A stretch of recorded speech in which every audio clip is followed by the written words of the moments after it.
हर हर महादेव, जय श्री शंभु, श्री शिवाय नमस्तुभ्यम। आज हम जानेंगे कि हम किस प्रकार से छोटी छोटी पूजा पाठ करके अपने घर के रोगों को दूर कर सकते हैं। तो चलिए जानते हैं छोटे छोटे टिप्स जिसे हम करके छोटी छोटी बीमारियों को भगा सकते हैं। तो देवों के देव महादेव ऐसे हैं जिनके मंदिर में पहले भगवान ऐसे हैं जिनके मंदिर में सारे परिवार एक साथ ही मिलते हैं।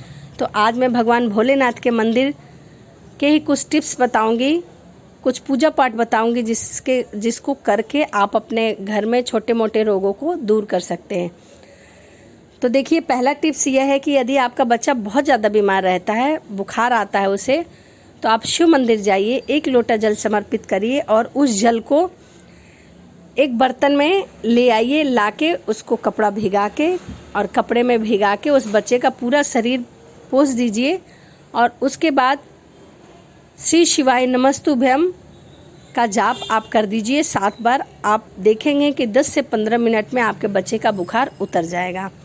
उपाय नंबर 2, यदि आपके बच्चे को बार बार खांसी जुकाम होता है तो आप जो घर में दिया जलाती हैं, जो दिया होता है पीतल का, जिसे शाम और सुबह को आप जलाती हैं, उसको धुलकर और पिलाना शुरू कर दीजिए। यदि बच्चा नहीं पीता है तो आपके घर में जो रुद्राक्ष होगा, ध्यान दीजिएगा वो रुद्राक्ष ओरिजिनल होना चाहिए, उसे आप धो के पिलाना शुरू कर दीजिए। बच्चे के निमोनिया और सर्दी खांसी में काफ़ी आराम आएगा। उपाय नंबर 3, यदि आप बहुत प्रयास कर रहे हैं परंतु आपकी नौकरी नहीं लग रही है, बार बार आपको निराशा मिल रहा है, तो आप इंटरव्यू देने से पहले शिव मंदिर जाइए, वहाँ पूजा करिए, भगवान भोलेनाथ से अपनी कामना की प्रार्थना करिए। उसके बाद आप वहाँ से जाते समय अशोक सुंदरी वाली जगह से एक शमी पत्र या फिर शिवलिंग से एक बेलपत्र लेके अपने जेब में या अपने पर्स में जाइए, आपकी मनोकामनाएं पूर्ण होगी। उपाय नंबर 4, यदि आपका बच्चा पढ़ने में बहुत कमज़ोर है, पढ़ता नहीं है, उसका पढ़ने में मन नहीं लगता या पढ़ना नहीं चाहता या खाना नहीं खाना चाहता, चिड़चिड़ा सा रहता है, यह उपाय उन माताओं के लिए है। आप शमी पत्र को शहद में भिगोइए और उसके बाद भगवान भोलेनाथ को समर्पित करिए। ऐसा करने से आप 5 सोमवार करिए। ऐसा करने से आपके बच्चे में काफ़ी प्रभाव आएगा, वह पढ़ने भी लगेगा और उसका चिड़चिड़ापन भी ख़त्म हो जाएगा। पढ़ाई के लिए एक उपाय और है, यदि आपका बच्चा लिख नहीं पाता, लिखने के लिए है ये, तो आप घी से शिवलिंग पर ओम बनवा दीजिए। यदि आपका बच्चा ओम बना लेगा तो वह लिखना भी सीख जाएगा। चलिए अब बात करते हैं अगले उपाय की।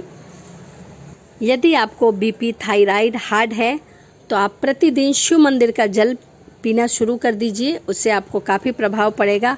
और प्रतिदिन एक बेलपत्र को सुबह चबाकर खाइए, उसके बाद शीतल जल पीजिए या फिर आप गर्म भी पी सकते हैं, इससे आपको काफ़ी प्रभाव मिलेगा। शाम के समय में आप जब भी मंदिर जाएं तो भगवान भोलेनाथ के सामने 5 मिनट बैठकर भगवान भोलेनाथ का स्मरण करें और एक घी का दिया जरूर लगाएं। कहते हैं कि ऐसा करने से भगवान भोलेनाथ सभी मनोकामनाओं को पूर्ण करते हैं।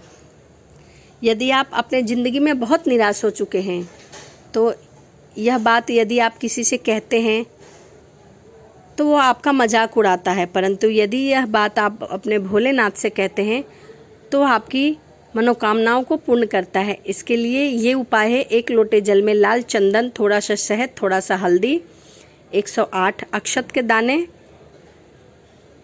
108 मूंग के दाने और 5 काली मिर्च, 1 लौंग, थोड़ा सा काला तिल लेके जाइए, भगवान भोलेनाथ को समर्पित करके और अपनी कामना बोल दीजिए। भगवान 5 या 7 सोमवार ऐसा करके देखिए, भगवान भोलेनाथ आपकी मनोकामनाओं को जरूर पूर्ण करेंगे।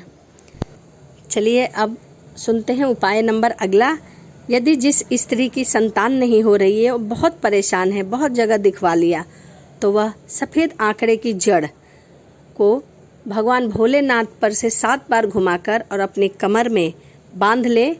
ऐसा करने से उसे संतान सुख मिलता है। और कोशिश करे कि आंकड़े का फूल जो है वो भगवान भोलेनाथ को समर्पित करे, यह संतान प्राप्ति के लिए है। उसके बाद संतान प्राप्ति के लिए आप शिवरात्रि के दिन, जो हर महीने में एक शिवरात्रि आती है, उस शिवरात्रि के दिन या फिर प्रदोष काल में या एकादशी के दिन या पूर्णिमा को या अमावस्या को, इन 5 दिन यदि वो घी का दिया लगाती है 5 जगह तो भी उसे संतान सुख की प्राप्ति होती है। पहला दिया आपको अपने घर के मंदिर पे लगाना है, दूसरा अपने मेन गेट पे लगाना है। गेट पे लगाते समय ये सदैव ध्यान रखें कि घर से निकलते हुए दिया जो है वो उल्टे हाथ पर होना चाहिए और घर में घुसते समय सीधे हाथ पर होना चाहिए। तीसरा दिया आप शिव मंदिर में लगाएं।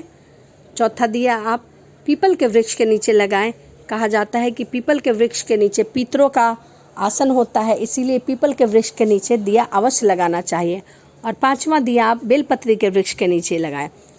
ऐसी मान्यता है कि शाम के समय में गौरा पार्वती और भगवान शिव बेल के वृक्ष के नीचे विश्राम करते हैं, इसीलिए वहाँ दिया लगाना अति उत्तम माना गया है।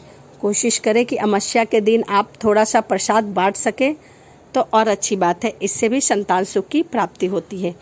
तो यह कुछ उपाय थे जो मैंने आपसे शेयर किए हैं। और यदि आपके घर में धन की कमी है तो आप लंबे बाती का दिया अवश्य लगाएं। कहा जाता है कि माँ लक्ष्मी को लंबे बाती का दिया लगाना चाहिए और जो शिव जी हैं उनको गोल बाती का दिया लगाना चाहिए।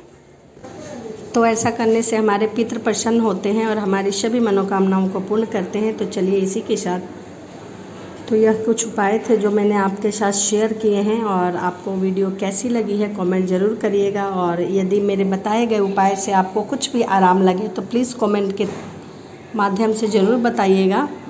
तो चलिए इसी के साथ वीडियो को समाप्त करते हैं और मिलते हैं अगली वीडियो में। हर हर महादेव, जय श्री शंभू।